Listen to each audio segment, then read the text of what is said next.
film in which you are about to see is an account of the disaster in which befell three friends in Antarctica. Meet Jill Heinerth. She's a legend and an inspiration in the cave diving community. She's a very accomplished filmmaker and author who's done work with PBS, National Geographic, and the BBC, and easily one of the greatest cave divers to have ever lived. And coming with that title means she's not afraid to go into some of the most terror-inducing cave systems known to man. Which brings us to our story. Back in 2001, Jill Heinerth, accompanied by fellow expert diver Paul Heinerth and underwater cinematographer Wes Giles, would all go on an expedition of a lifetime. Their destination? The supermassive B-15 iceberg located right here in Antarctica. It is said that this is one of the largest icebergs in the world, coming in at just a little under the size of Jamaica. So Jill Heinerth and her colleagues decided to throw caution to the wind and solidify their legendary status by becoming the very first people to ever cave dive within an iceberg, before this beautiful natural wonder of the world eventually disintegrates into the Atlantic Ocean forever. Surprisingly though, she didn't actually know if it had cave systems. She just knew that they had cracks, which could be explored like cave systems. But then again, these are only hypotheses. Upon seeing the iceberg for the first time, Jill remembers feeling to herself just how lucky and privileged she actually is to be able to look upon such a beautiful natural wonder. But at the same time, she also remembers feeling nervous, but not for herself, but for her colleagues, as this was their very first ice dive. And being in Antarctica, and also being the very first people also to be inside the iceberg, this would be a challenging one at that. Nevertheless though, the crew was able to find a smaller iceberg to set up camp, in which they named Patience Camp.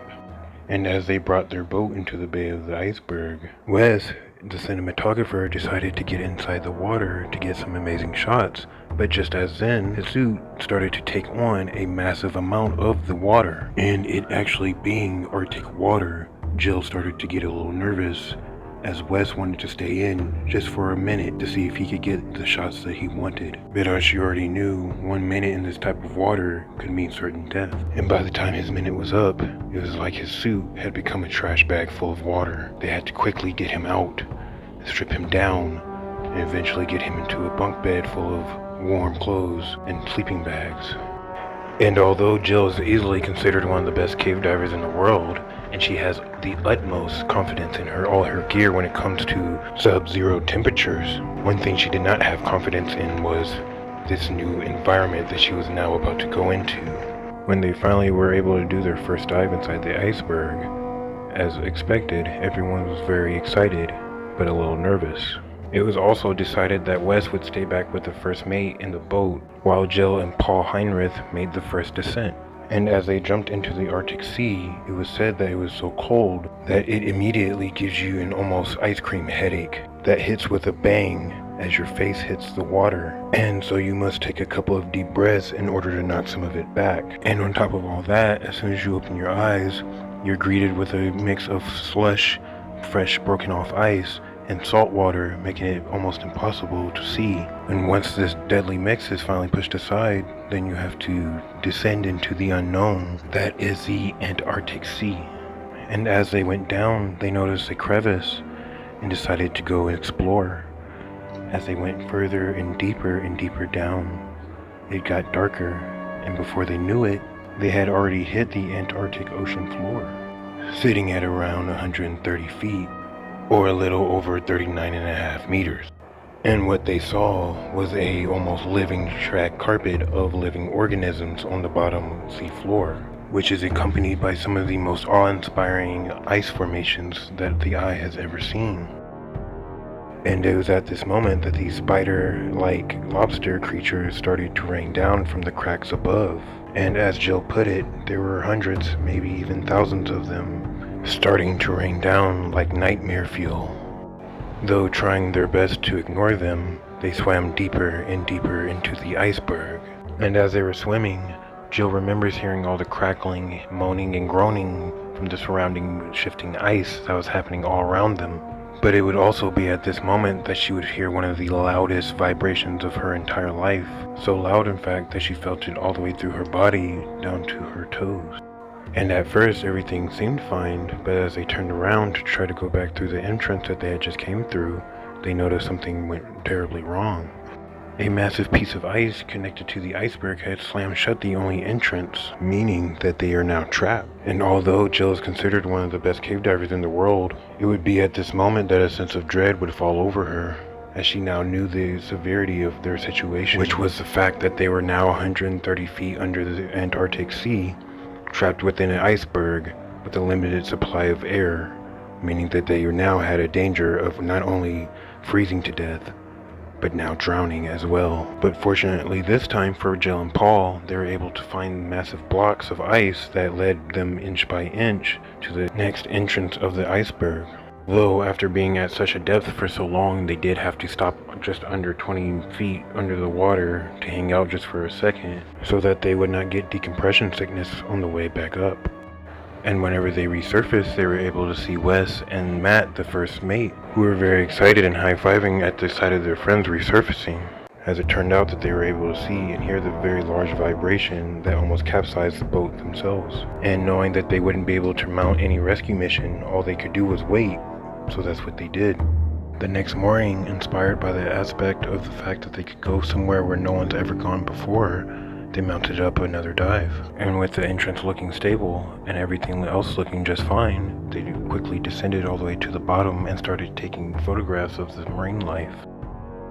Unfortunately though, this would be where Jill would start to notice that the current would be getting stronger and stronger, turning to what was once a calm sea into a raging, angry ocean.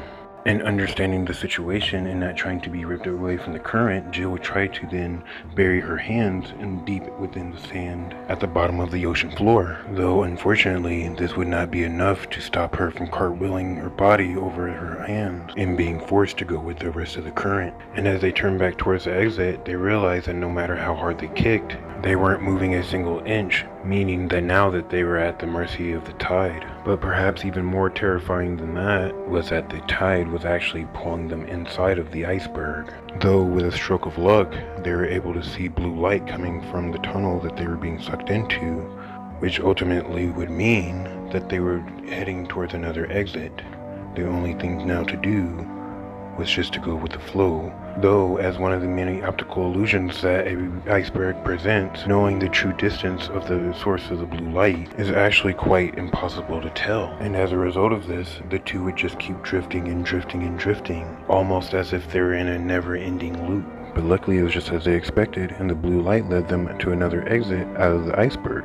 But as Jill's head broke the surface, she would notice that the boat was nowhere in sight. And on top of that, to make matters even worse, she was now swimming next to one of the largest pieces of ice walls that she had ever seen, blocking her vision to even try to find the boat in the first place. And for the first time during the trip, Jill's heart would hit the bottom of her stomach as she felt, in her own words, like a gnat at the back of the world. And for the first time, she truly did not feel like she was in control of her environment, and that there was now an actual possibility of them dying. And apparently, the same current that had ripped them away had also ripped away the anchor that was stabilizing the boat. And after spending the next 15 to 30 minutes looking for the boat, Jill was starting to get cold. Just as she almost thought all hope was lost, a stroke of luck happened. As the boat was trying to get its anchor back to sea, it swayed hard enough and Jill was able to see it. So Jill exclaimed from pure excitement, "Oh, there it is." And with one of the sweetest sounds that Jill's ever heard, Wes would yell out, "Is that Jill?" And with that, the boat was slowly able to move its way towards Jill and Paul and get them out of the water. Unfortunately though, on the third day, the team would decide to go on their third and final dive. Although on this go around, Wes would not miss the opportunity to also descend down into the ocean floor as well, as he was compelled by most of the pictures that he was getting from his colleagues. But just like a repeat from the day before, Jill started to notice that the tide was starting to pick up. So just like that, she gave the thumbs up so they could start making their way back to the surface as soon as possible. But just like last time, the current had them stuck. So exactly like last time, they tried to dig their hands into the sand by using their arm muscles to try to climb their way against the current. Jill was leading the pack, followed by Paul, while Les was slowly losing ground.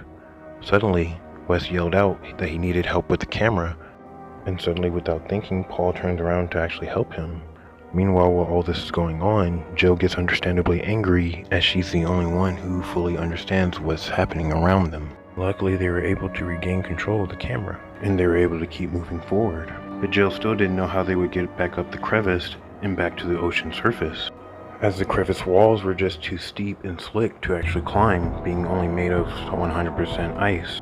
But luckily at this time, Jill would also remember that ice fish usually like to hide in these little pockets the size of a thumb in the ice sheet.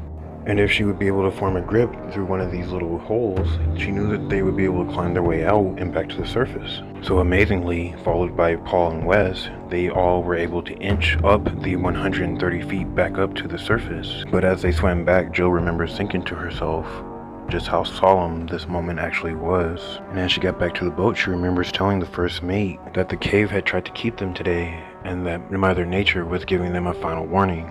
Insane enough though, Jill, Wes, and Paul seemed that they just did not have enough of this cave, and were planning on making yet another dive. But just as they were prepping their equipment and eating a quick meal, someone screamed off the side of the boat towards the iceberg, and the entire crew, including Jill, just sat there staring at it dumbfounded as they were witnessing the entire cave that they were just in collapsing and dissolving towards the ocean, meaning if they were still in there or were to go back in there, they would be dead by now.